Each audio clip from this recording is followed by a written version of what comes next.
하나님 말씀을 듣고 깨닫고 그대로 살기를 소망하는 우리의 삶 속에 하나님의 크신 은혜와 능력의 역사가 이루어질 줄로 믿습니다. 2023년 우리 삼락교회 생수가 흘러가게 하라라고 하는 표로 우리가 달려갑니다. 여러분, 생수가 흘러가게 함으로 나도 살아날 뿐만 아니라 또 살려내는, 그래서 우리가 선 그 땅 황무지를 주의 동산으로, 하나님의 동산으로 만들어가는 그런 한 해를 우리가 꿈꾸며 나아가는 것입니다.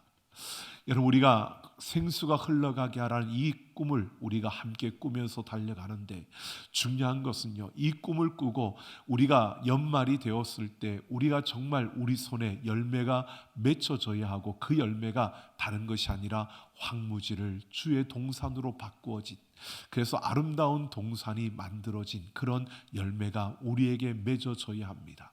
그러기 위해서 오늘 우리는 내가 어떻게 걸어가느냐가 참 중요한 것 같습니다. 지금 오늘 어떻게 걷느냐, 이것은 결국 내일 나의 열매를 좌우하는 것이기 때문입니다. 오늘 내가 책임을 다하며 걸어갈 때 그 책임을 다하는 자에게는 하나님이 권위를 부여해 주시고요, 그 권위는 우리에게 힘과 성공의 기회를 가져다 주는 것입니다. 내가 오늘 책임을 다하지 않고 내가 오늘 그냥 설렁설렁 그렇게 걸어간다면 우리는 그 권위와 또 힘과 성공의 기회조차 우리는 가질 수 없게 될 것이고요, 결국 우리는 열매가 아니라 빈손으로 설 수밖에 없는 인생이 되고 말다는 것입니다. 오늘 우리의 한 걸음 한 걸음 책임 있게 걸어가는 그 걸음을 통해서 하나님이 우리에게 맺어주시는 그 아름다운 열매로 가득 채워지는 그런 한 해를 꿈꾸며 우리가 달려가는 그런 우리 삼락가족들이 되기를 소망합니다. 여러분, 그 가운데 오늘 우리가 사무엘상을 쭉 이어가면서 오늘 2장 하반부에 보면 엘리의 두 아들과 사무엘을 비교하는 모습을 우리에게 보여줍니다. 엘리의 아들들도 그리고 사무엘도 동일하게 하나님 앞에 서 있습니다. 하나님 앞에 서 있는데 그 하나님 앞에서 이들이 행하는 그 모습이 완전히 극명하게 다른 모습을 우리에게 보여주고 있습니다.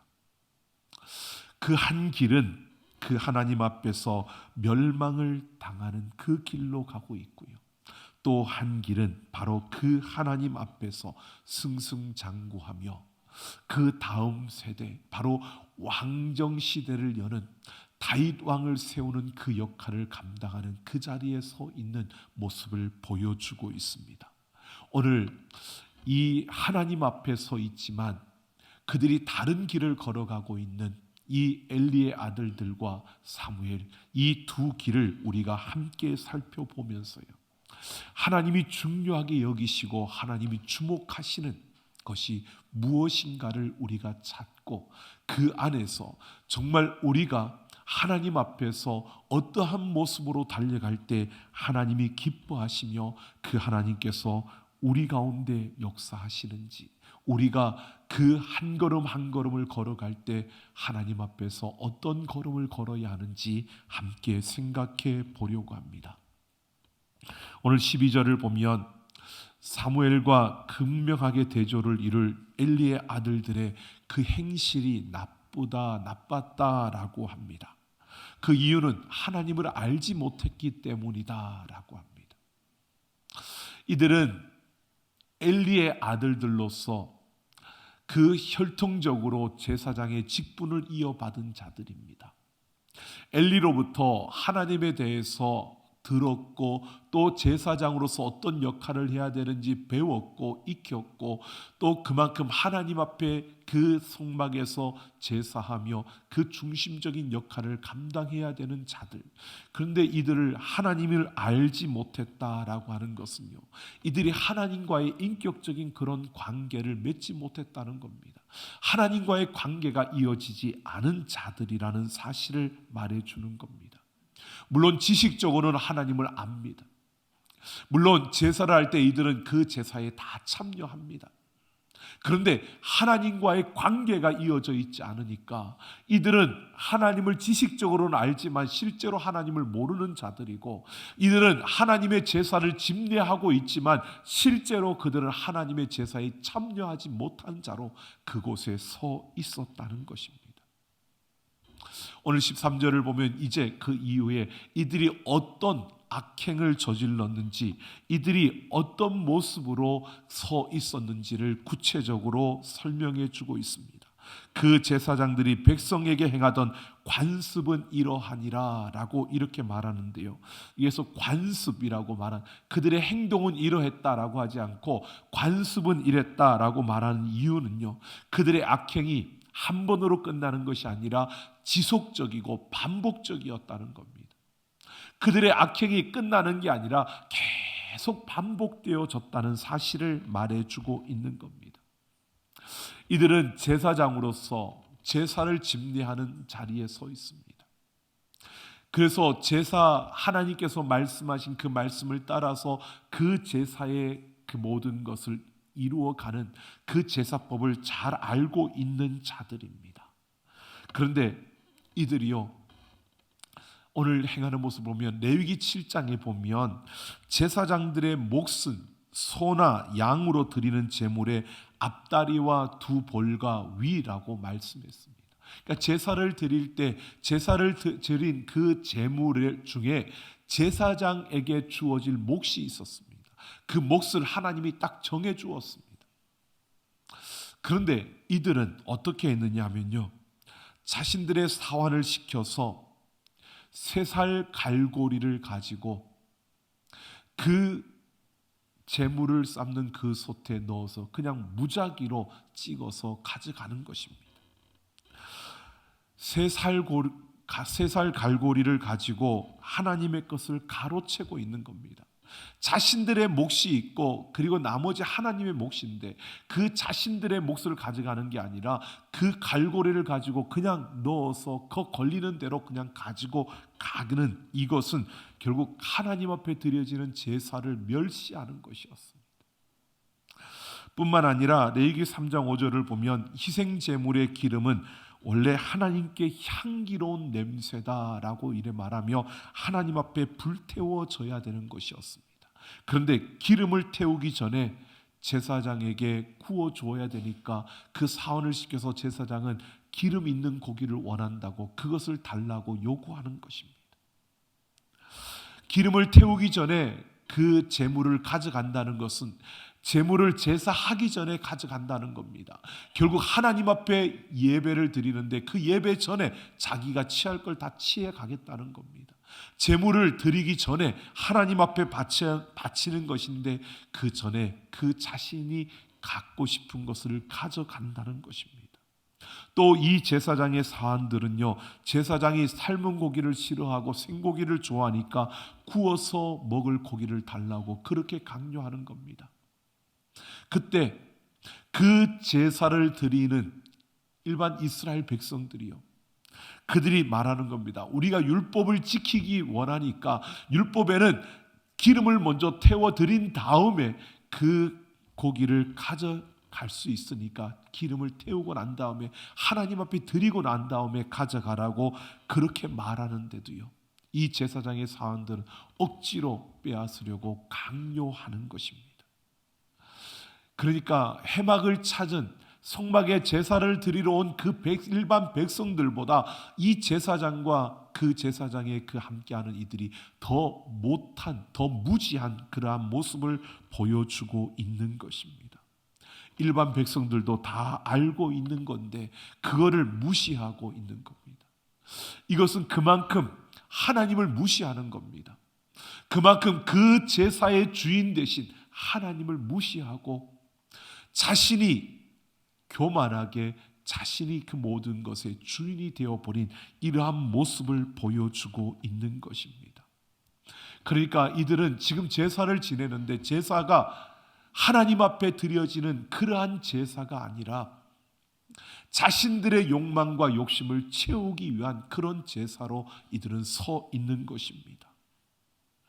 이들의 행위에 대해서 17절을 보면 다시 이 소년들의 죄가 여호와 앞에 심히 크면 그들이 여호와의 제사를 멸시함이었더라 라고 말합니다. 이들이 하나님 앞에 서 있는데 하나님 앞에서 이들은 큰 죄를 지은 겁니다. 하나님의 제사를 멸시한 겁니다.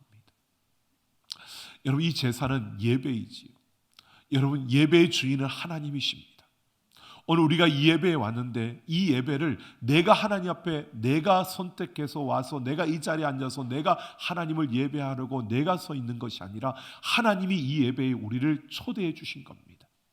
그리고 우리는 이 예배에 와서 그 하나님이 이끄시는 대로 오직 하나님을 예배하는 예배자로 서 있는 것입니다. 그러니까 이 예배의 주인은 하나님이십니다.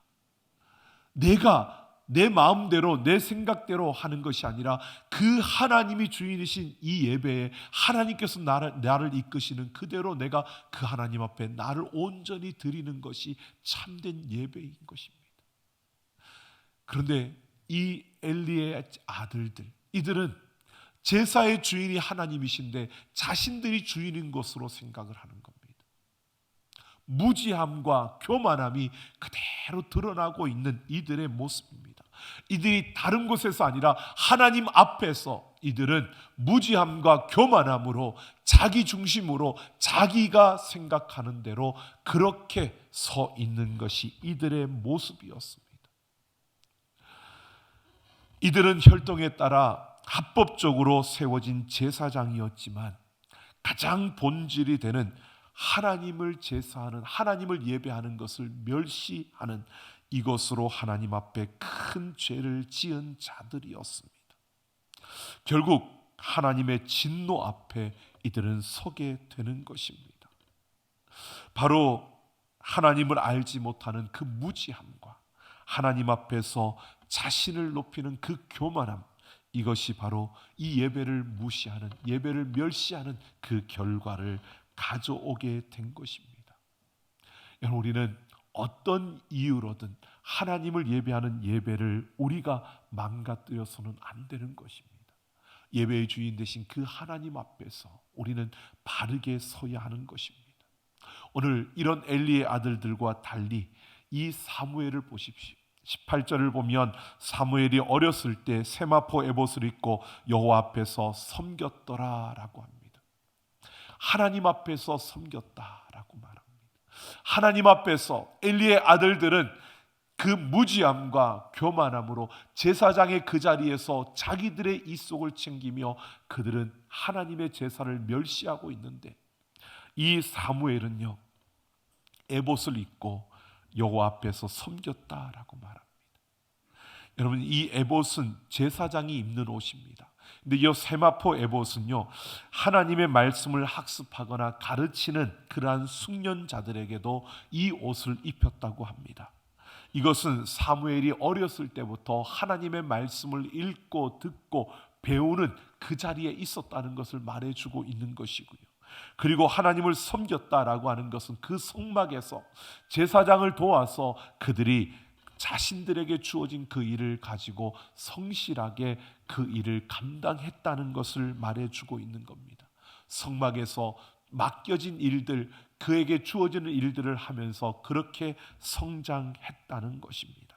그러면서 19절에서는 보면 이제 그 사무엘의 성장에 맞추어서 한나가 아들을 위해서 겉옷을 만들어다 주는 이 장면을 이야기하면서요, 엘리 제사장이 한나를 만나고 한나를 축복합니다. 그 아들을 하나님 앞에 바친 그 사무엘의 엄마 한나를 축복합니다. 그 축복이 그대로 이루어지는데 21절을 보면 하나님은 한나를 돌보셨다라고 말합니다. 한나는 하나님과 심정이 통해서 하나님께서 아들을 주시면 내가 그 아들을 하나님을 위해서 바치겠다고 그렇게 소원했는데 하나님이 그 아들 사무엘을 주셔서 그 아들을 하나님 앞에 바쳤습니다. 하나님과 심정이 통한 그 한나를 하나님이 돌보셨다라고 말합니다. 이 돌보셨다는 것은 특별한 관심을 가지고 그 마음을 쓰셨다는 겁니다. 하나님께서 특별히 관심을 가지고 그 마음을 쓰셨는데 이것은 또한 어떤 의미를 가지고 있느냐면 하나님이 그를 찾아가서 계산하셨다는 겁니다. 즉 한나가 하나님 앞에 그 사무엘을 드린 것에 대해서 하나님이 찾아가서 계산하셨다. 그래서 오늘 보면 이 한나의 가정에 세 아들과 두 딸을 더하여 주시는, 사무엘 하나를 온전히 바친 그 가정에 하나님이 5배의 그 열매를 맺게 하셨다는 사실을 밝히고 있습니다.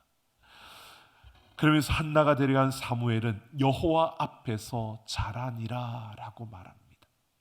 이 돌보심의 결과입니다. 보십시오. 사무엘은 말씀 앞에서 그리고 자기의 주어진 일에 최선을 다하며 그 자리에 서 있는데, 이 한나를 돌보시는 하나님, 바로 이 사무엘을 여호와 앞에서 자라게 했다고 말합니다. 여호와 앞에서 자란다는 것은요, 하나님 앞에서 성장하고 성숙하는 이런 걸음을 걸었다는 것이고요. 누가복음 2장 52절의 말씀에 보면 예수는 지혜와 키가 자라가며 하나님과 사람에게 사랑스러워 가더라, 더욱 사랑스러워 가더라 라고 말합니다. 이 말씀도 똑같은 단어입니다. 바로 사무엘은 하나님 앞에서 자라갔다는 것입니다. 그 하나님의 은혜 안에서 그가 성장하고 성숙하면서 사람들과 하나님에게 더욱 사랑받는 그런 존재로 성장했다는 것을, 성숙해져 갔다는 것을 말해주고 있는 겁니다. 바로 하나님 앞에서 엘리 제사장이 그 아들들과는 극명하게 다른 모습을 보여주고 있습니다. 자신들이 높아진 그 자리에서, 제사장이라는 그 자리에서 그것을 제대로 감당하지 못하고 무지와 그 교만함의 모습을 보이고 있는 이 엘리의 아들들이요, 34절을 보면 한날에 죽임을 당하는데 그것이 엘리 가문에 주어지는 저주의 증표라고 말합니다. 엘리의 두 아들 홈리와 비느하스가 한날에 죽음을 당할 것이라고 말합니다. 그러면서 35절을 보면 하나님은 내가 나를 위하여 충실한 제사장을 일으키신다. 바로 홈리와 비느하스를 대신해서 사무엘을, 충실한 제사장 사무엘을 일으키신다는 겁니다. 이 사무엘을 통해서 하나님은 다윗에게 기름 붓게 하여 주시고요, 그리고 하나님이 다스리는 왕정 시대를 여는 것입니다. 바로 이렇게 하나님께서는 바로 이 사무엘을 충실한 제사장으로 세우시겠다, 그리고 하나님이 다스리는 나라를 세우겠다는 것입니다. 근데 이것은요, 그냥 이렇게만 보여지는 것이 아니라 이것은 이 땅에 오실 예수 그리스도를 예표하는 모습입니다. 바로 암흑과 같은 사사시대의 그 말기에 캄캄하고 제사장 엘리의 아들들, 이들이 자신들의 그 교만대로, 그 무지함대로 행하고 있는 그러한 시대 가운데 하나님께서는 사무엘과 같은 충실한 제사장을 세우겠다. 바로 하나님께서는 어둡고 캄캄한 이 세상 가운데, 모두가 죽음으로 달려가는 이 세상 속에 예수 그리스도, 우리의 대제사장이신 예수 그리스도를 세우시겠다고 그렇게 말씀하고 있는 것입니다. 그러니까 하나님은 지금 이렇게 말씀하고 있는 겁니다. 단순히요, 이 엘리의 아들들과 사무엘을 비교하면서 하나님 앞에서 죄를 지으면 무지함과 교만함으로 행하는 이 홈리와 비느하스처럼 망하게 될 것이고, 하나님 앞에서 말씀대로 잘 크고 성장하고 성숙하면 사무엘처럼 훌륭한 제사장이 될 것이다, 이 사실을 말하는 게 아닙니다. 지금 하나님은 이것을 말하는 게 아니고요, 우리에게 이렇게 말하는 겁니다. 패역과 불순종의 이 세상 가운데 하나님의 다스림이 필요하고 하나님의 나라가 이루어져야 되고 하나님이 참된 왕이 우리에게 필요하다는 겁니다. 그 왕을 세울, 그 왕이 일어날 그 통로로 지금 사무엘을 이렇게 보여주고 있는 겁니다. 여러분, 우리에게 이 사실을 말해줍니다. 참된 왕이 필요하다고요. 그 참된 왕이 이 땅에 올 그 통로가 바로 사무엘인 것입니다. 여러분, 예수님이 이 땅에 오시고 그 예수님이 이 땅에 필요한데, 그 예수님이 오시는 그 통로로 세워지는 수많은 이들이 있었습니다. 특히 세례 요한은 그 예수님이 오시는 길을 열며 그 길을 예비했습니다. 여러분, 오늘 우리에게도 말씀하시는 것이요, 우리는 다시 오실 그 예수님이 다시 오시는 그 길을 우리는 예비하고 그 길을 여는 자들입니다. 오늘 이 시대 속에서 오늘 우리는 이것을 보아야 합니다.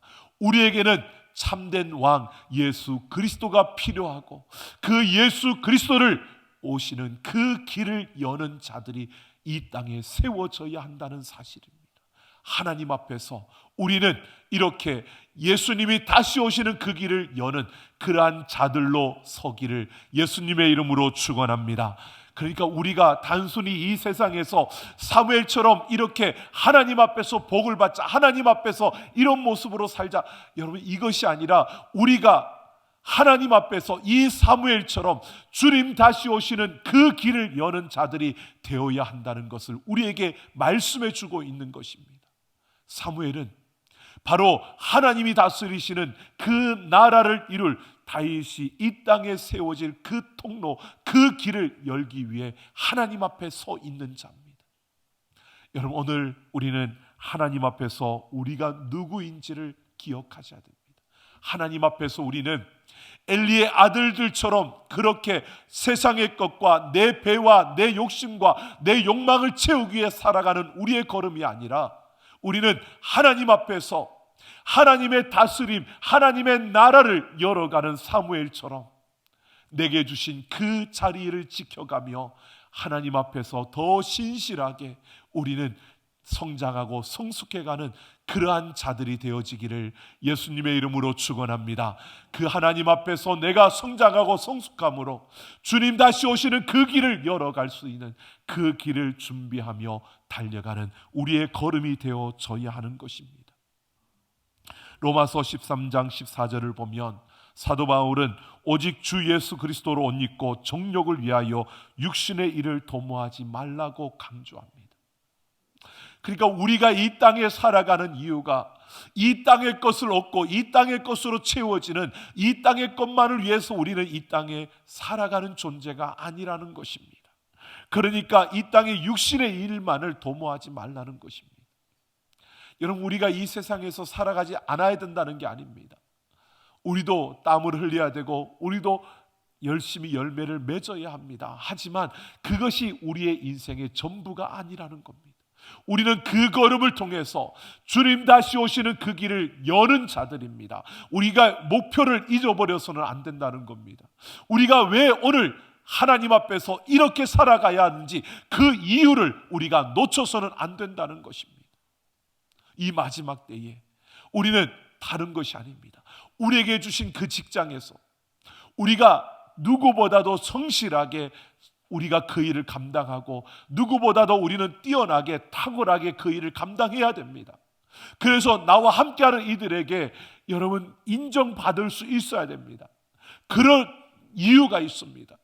그 인정받는 걸로, 내가 높임받는 걸로, 내가 그렇게 칭찬받는 걸로 끝나는 게 아니라 우리는 그 걸음을 통해서 주님 다시 오시는 그 길을 열어야 하기 때문입니다. 주님 다시 오시는 그 길을 만들어가는 자들이기 때문입니다.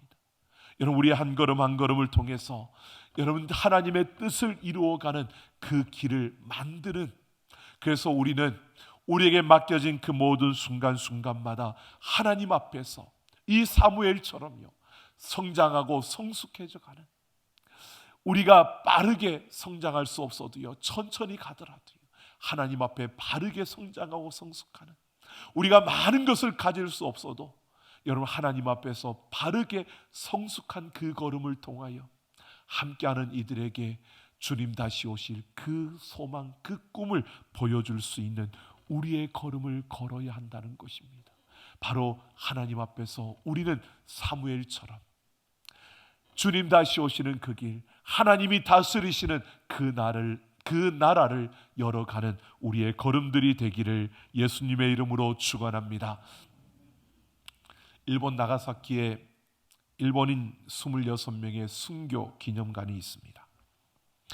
도요토미 히데요시, 우리가 잘 알고 있는 임진왜란을 일으켰던 그 도요토미 히데요시가 임진왜란 중에 1596년 그때 교토의 선교사들과 그리고 그 신자들 24명을 체포해서 1597년 1월 4일 그 엄동설안에 맨발로 교토를 출발시킵니다. 걸어서 800km가 되는 나가사키까지 800km가 되는데요.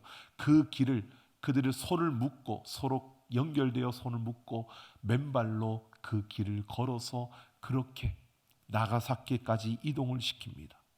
이 800km를 걸어서 거의 한 달 동안을 걸어가는데요. 이들이 걸어가다가 마을이 있으면 그 마을에 멈춰 놓고 또 밤을 지내고 또 걸어가는데 24명이 걸어갔습니다. 그런데 어느 한 마을에 갔을 때 이들의 모습을 보고요, 그 마을의 사람들이 이 묶여있는 이들에게 묻는 겁니다. 왜 당신들은 이 추위에 그 맨발로 그렇게 묶여서 이렇게 끌려가고 있습니까? 라고 물으니까 그 중에 한 명이 답을 합니다. 예수님 때문입니다. 그러자 묻습니다.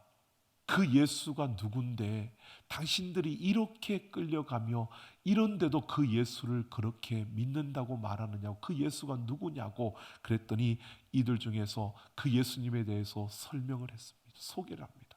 근데 그 이야기를 듣고요, 그 마을에서 2명이 우리도 예수를 믿겠다고, 우리도 예수 믿고 당신들과 함께 그렇게 묶여가더라도 예수 믿고 우리는 예수 믿는 자로 함께 하겠다고. 그래서 2명이 더하여져서 26명이 나가사키로 가서 순교를 당하는 겁니다. 사람 앞에서 사람의 길을 가는 게 아니고요, 하나님 앞에서 하나님의 길을 걷는 자들의 모습입니다. 여러분, 그 26명 중에는 3명의 어린아이가 있었습니다. 3명이 어린아이였습니다.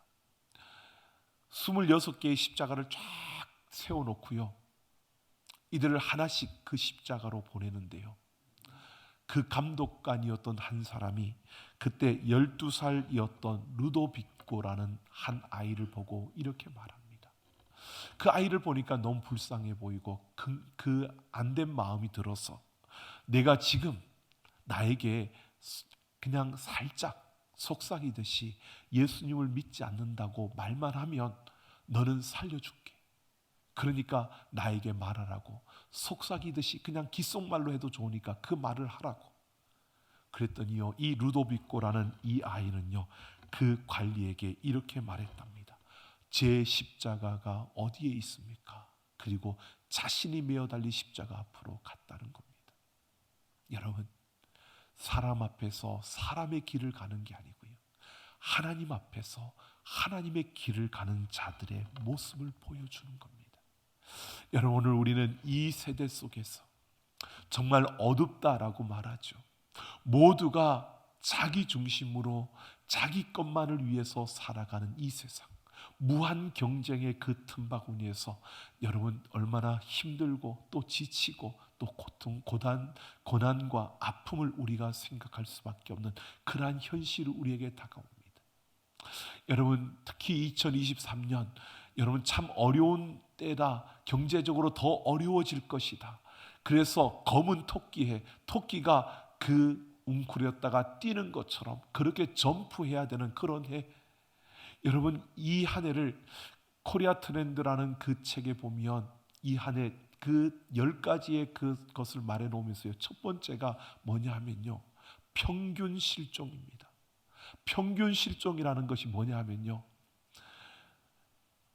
점점 더 양극화가 되어진다는 겁니다. 사회의 모든 부분에 있어서 양극화가 되어진다는 겁니다. 부익부, 빈익빈이 되어진다는 겁니다. 중산층이 없어지고 가진 자와 없는 자로 완전히 극명하게 나눠지는 그런 사회, 그런 시대가 되어진다는 겁니다. 여러분, 얼마나 우리의 마음을 무겁게 하는 소리인지 모릅니다. 그런데 여러분, 그런 상황만 바라보면 우리는 힘들 겁니다. 그 순간에도요, 우리는 볼 수 있어야 합니다. 아무리 세상이 그렇게 휘몰아쳐 가도요, 이 땅의 주인은 하나님이십니다. 아무리 세상이 어두워져도 우리에게는 그 복음의 빛이 있습니다. 여러분, 우리는 세상과 사람들의 앞에서 살아가는 게 아니라 우리는 하나님 앞에서 하나님의 길을 가며 하나님의 길을 여는 자들이라는 사실을 우리가 잊지 않고 달려가는 우리의 걸음이 되어줘야 합니다. 우리는 하나님 앞에서 하나님의 길을 가며 하나님의 길을 여는 자들, 예수 그리스도의 다시 오시는 그 길을 여는 자들이기에 오늘 우리는 이 땅 가운데서 절망과 좌절이 아니라 소망과 희망을 노래하며 하나님의 그 역사하심을 기대하며 하나님과 함께 달려가는 우리 모두가 되기를 예수님의 이름으로 축원합니다.